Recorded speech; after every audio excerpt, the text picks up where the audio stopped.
Na nataka mnisikize kwa makini. I want you to listen carefully, kwa sababu sitaki tutoke hapa na hatujaelewana. Tuko hapa kwa sababu miaka 2.5 mlituchagua, mkachagua hii serikali. Wakati huo uchumi, gharama ya maisha ilikuwa imepanda kiasi. Hata sasa bado tunasukumana nayo ipungue. Lakini 2022 nataka mnisikize, 2022 gharama ya maisha ilikuwa imepanda vile haijawahi panda tena. Ni kwa sababu vile uchumi wetu ulifungwa kwa sababu ya COVID-19. Vile hakukuwa na biashara, hakukuwa na kazi kwa zaidi ya mwaka 1.5. Hiyo ndio ilisababisha 2022 wakati tunapiga kura, gharama ya maisha ikapanda kwa jinsi ambavyo hatujawahi ona. Wakati tunasema gharama ya maisha ilikuwa juu, watu wengi wanafikiria tunajaribu kuhujumu serikali ya aliyekuwa rais wetu Uhuru Kenyatta. That is not the case. Sio serikali. Ni kwa sababu uchumi uliathiriwa na athari za COVID-19. Kwa sababu tulifungiwa kwa nyumba, hakuna mtu anaenda kazi, hakuna biashara imefunguliwa kwa zaidi ya mwaka na nusu. That is what cost very high cost of living in 2022. Katika miaka 2 ambayo imepita, tumekazana kujaribu kupunguza makali ya gharama ya maisha kiasi.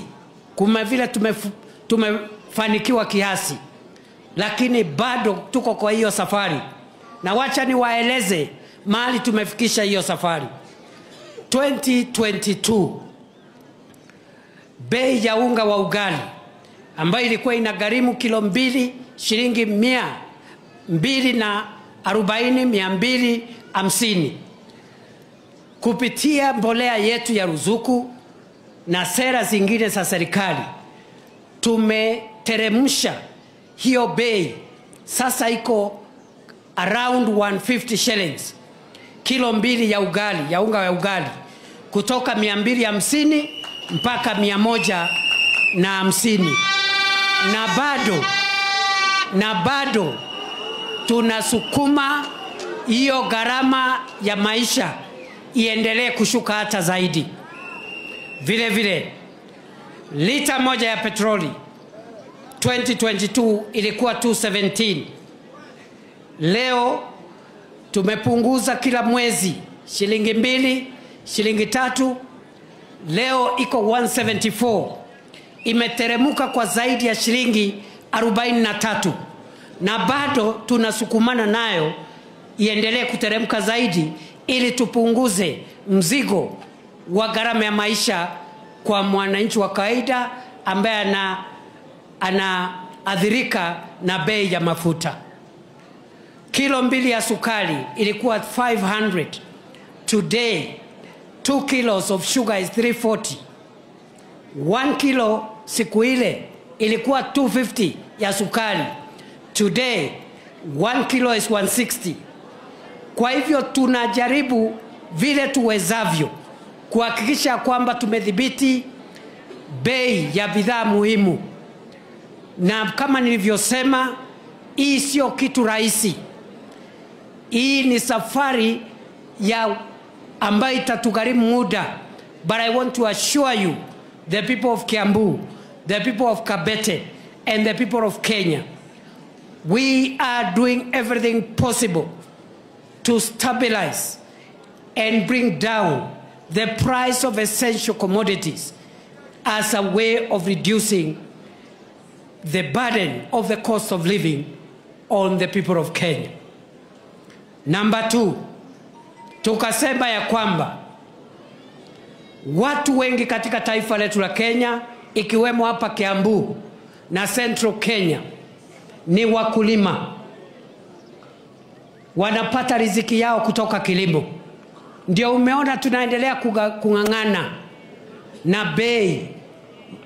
Tukitafuta bei ya bidhaa zetu za kilimo, tumengangana na kahawa ambayo ilikuwa inatoka 60 shillings, sasa imefika 140, 130, zingine 120, kule Embu imefika 150, inasonga ikielekea 160.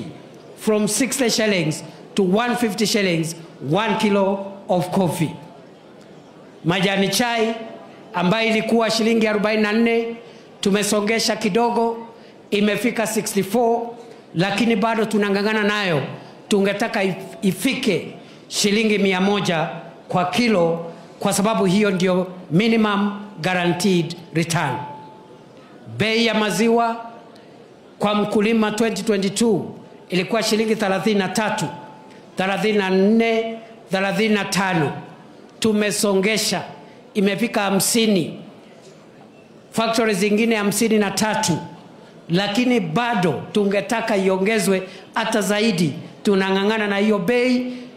Mahali tumeitoa 34, 33, 35, imefika 50, 52. Tungetaka isonge mbele ili mwananchi wa kawaida aendelee kuongeza pesa mfukoni. Kwa hivyo agenda yetu ya kilimo tuko nayo, kwa sababu wananchi wengi wanapata riziki yao kutokana na kilimo.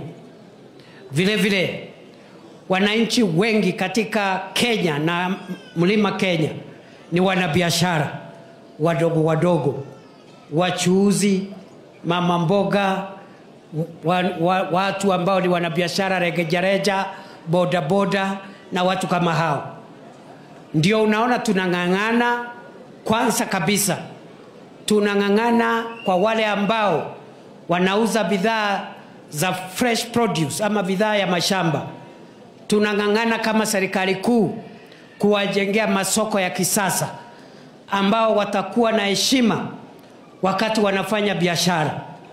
Isikuwe tena ya kwamba akina mama wetu ati wanafanya biashara yao ya kuuza nyanya na mboga na sukuma huko nje, wanapiwa na jua, wanapiwa na mvua, wanapiwa na vumbi, wanahatarisha maisha yao kwa sababu ya magari. Ndio unaona katika Kenya nzima tunaweka sasa hivi masoko 400 ya wanabiashara wetu wadogo wadogo, na ni masoko ya kisasa, yako na vifaa vya kisasa. Soko iko na mahali pazuri pa kuuzia, ndio wanabiashara wetu wadogo wadogo watoke kuuzia bidhaa zao kwa miarero, waingie katika soko ya kisasa. Kila soko iko na mahali pa kuuzia bidhaa, iko na mahali pa kuhifadhi ile stock ambayo itabaki ya vitu ambavyo vinaweza oza, nyanya, vitunguu na mambo kama hayo, sukuma wiki. Ndio mama akiuza na ibaki katika ile soko, kuna cold room, mahali barafu imewekwa ya kuhifadhi hiyo stock. Mama ause hiyo stock leo, kesho kutwa, mtondogo, mpaka siku ile hiyo stock itamalizika. Hiyo masoko, hiyo ni sawa si sawa? Hiyo ni sawa si sawa? Ni sawa si sawa? Ni sawa si sawa? Wacha nione wale wanasema hiyo ni sawa.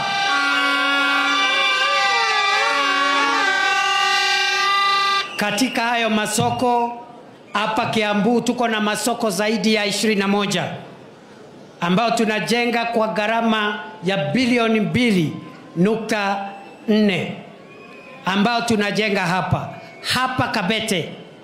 Umesikia mheshimiwa akisema masoko ni 6. Iko hapo Odhero, iko pale Kahuo, iko hiyo tunajenga pale Muguga, iko ingine tunajenga pale Gikoni, iko ingine masoko ya ile ambao tunajenga ikiwemo kule Kingero. Kila soko itagharimu zaidi ya shilingi milioni 55. Na ile soko kubwa sana ambayo tunajenga hapa Kabete constituency ni soko ya Wangige ambayo itagharimu shilingi milioni 400, 400 million shillings. Tuendelee na hiyo kazi ya kujengea wanabiashara wetu masoko, ndio biashara yao ipanuke. Tuendelee tusiendelee? Mnataka wera ama mnataka siasa? Mnataka wera ama mnataka siasa? Mnataka wera? Mnataka wera? Wangapi hapa wanasema wanataka wera? Sisi tumesema hivi. Sisi tumesema kazi kwanza, siasa baadaye.